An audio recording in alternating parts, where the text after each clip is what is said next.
Look at the sunset. Yeah. Hey!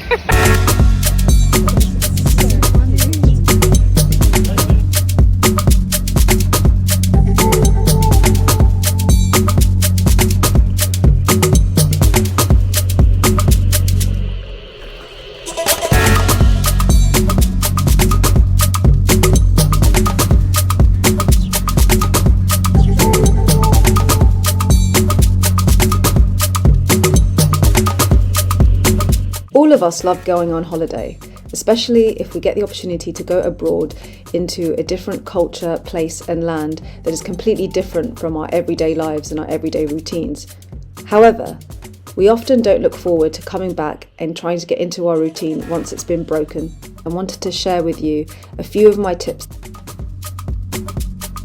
I love the gym and my fitness. So one thing I tend to do before I go abroad, especially if it's on a very long haul flight, is make sure I have a very intense workout 24 hours before I get on my flight. This ensures that I'm physically tired and more likely to relax and even fall asleep for a bit of my flight. I never plan to have intense workouts when I'm on holiday, as that's not the goal. When I go abroad, I want to immerse myself in the culture, meet people from the country, and have a good time eating all the local foods and immerse myself in all the cool experiences. However, if I do find a random calisthenics park in my path during my holiday, I will do my best to enjoy it and have a little bit of fun messing around. It's never truly a hardcore workout, but just an opportunity for me to move my body and feel better. Staying healthy and fit while travelling may be difficult, but I've got your back. I tend to bring snacks with me, especially packed lunches. You never know what type of food will be available in whatever airport you land if you are going abroad.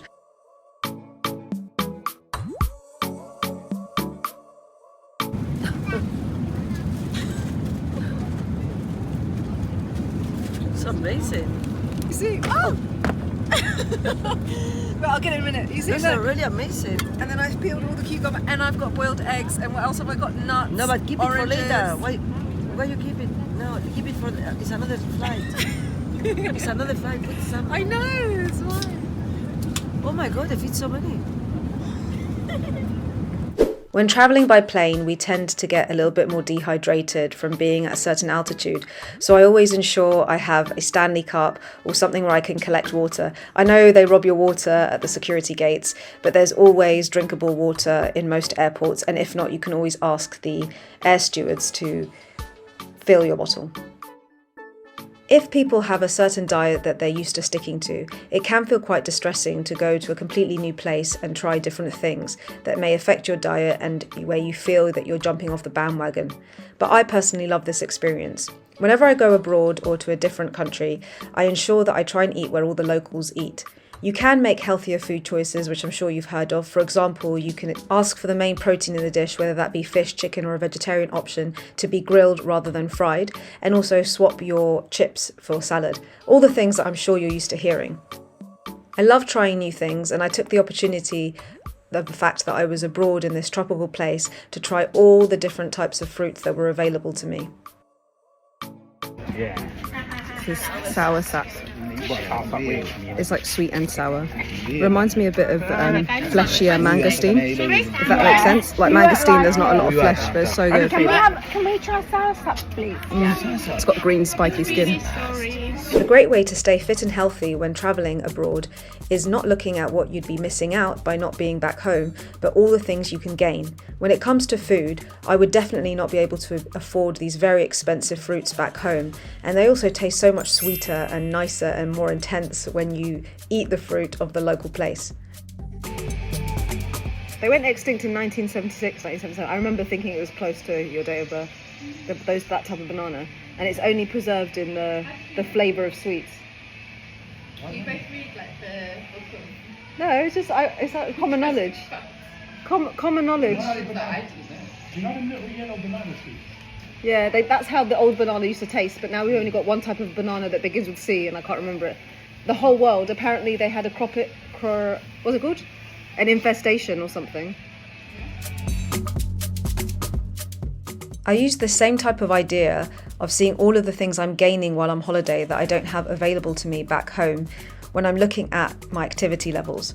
I utilise my environment and the fact that I'm in a different part of the world to participate in local physical activities. For example, I'm not much of a swimmer back home, but in this holiday I was surrounded by blue, clear waters. Due to this, I did a lot of physical activity swimming, instead of cycling or walking, which is something I would do back home. People here were also interested in the sports that I had a passion for, such as calisthenics and running. And then like a sand-made track where people are running. I was telling her to go, she didn't want to go.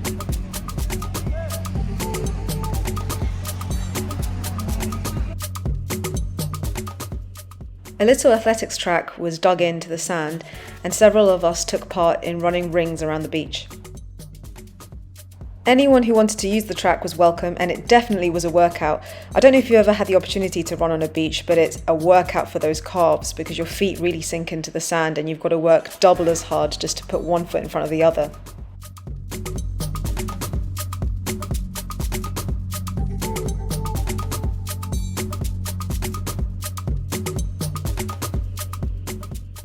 After elevating my heart rate with a little jog, there was another athletic group in the beach, the acrobats. They were incredible, self-taught, ranging from small children to young adults. They were extremely friendly and were also impressed by my humble calisthenics skills. So again, I was able to incorporate this into my holiday.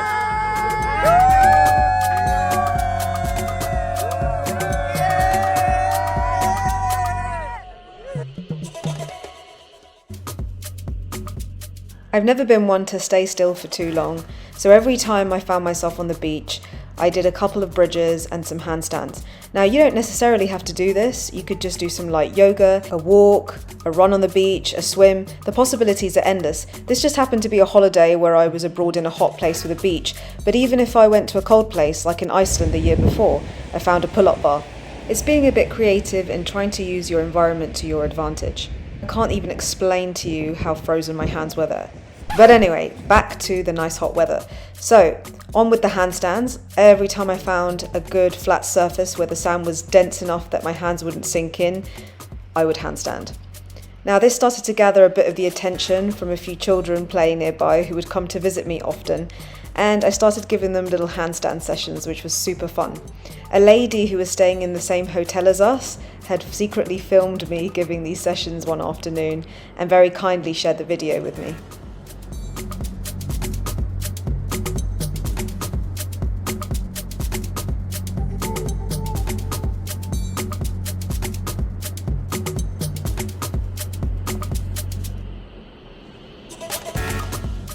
I taught the kids handstands and they taught me different words from their language, so it was a win-win. They inspired me to keep practicing, and I would often do handstands well into the end of the day. Wow! But it wasn't something I was desperate to do if I didn't have the opportunity to. I think one of the reasons a sport like calisthenics is so accepted when we go away or when we don't have equipment or our natural surroundings is precisely because it's a sport that requires minimal or no equipment. I love it because you use your body weight as the resistance training. Many of the hotel rooms had a little bit of floor space next to the beds, which I utilised to do some body weight training. Here you can see me do push-ups, different variations of push-ups, some ab work, lots of different exercises that I could come up on the top of my head. I didn't do these religiously every day. In fact, I only did this particular workout once throughout the 2 weeks and filmed it so you can see. But you can do this as much or as little as you feel you want to. Remember, you're on holiday and the primary goal is for you to have fun. So if working out is not fun for you, then it's not something you should do. But I reiterate, I love working out. I love moving my body. And so if I have the energy and the time, even on holiday, I'll be moving my body in whatever way this may be. I like to save money as well. I'm quite a frugal person, and it genuinely makes me feel good when I feel that I've bartered and had a good rate off a particular souvenir or activity. So another thing I love to do, not just because it saves money, but because I genuinely enjoy it, is walking. And obviously, if you're a subscriber of mine for some time, you'll also understand how much I love walking. But holidays are the perfect opportunity to sightsee and walk around if a pedestrian location is available to you. And when you do that, of course, you save money on transport. So it's a win-win for me. If you do have the opportunity to walk when you're on holiday, and if you are fit enough to be able to walk long distances for a certain amount of time under hot sun or cold weather, wherever you may be, then I would definitely take it. You see so much more of the place you're in, and it's a great time to be able to interact with the locals and learn more about the environment you're in. It's funny, you know the mannequins, all of them have buns. You know in England they're like this. They've got juicy bums. My last tip to stay fit and healthy is sleep. Sleep is the unsung hero of staying fit. When you sleep more, you have less of the hunger hormones that make you hungry, and so you feel more satiated after meals and genuinely have more energy.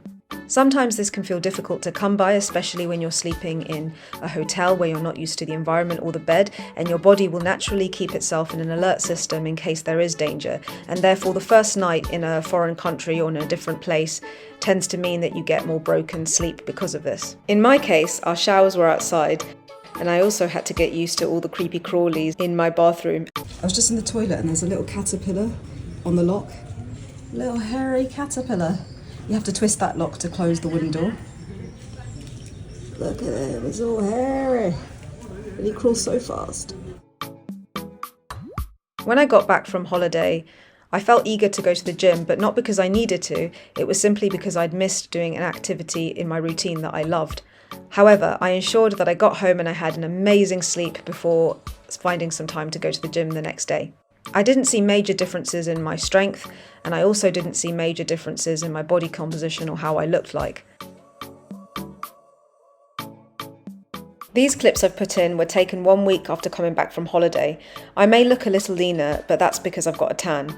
Getting a bit browner can do wonders for your physique, hence why bodybuilders tend to douse themselves in fake tan. I took my 2-week holiday as a well-needed opportunity to get some physical rest, and then I had loads of energy to give it another intense workout at the gym like I had the day before I was flying.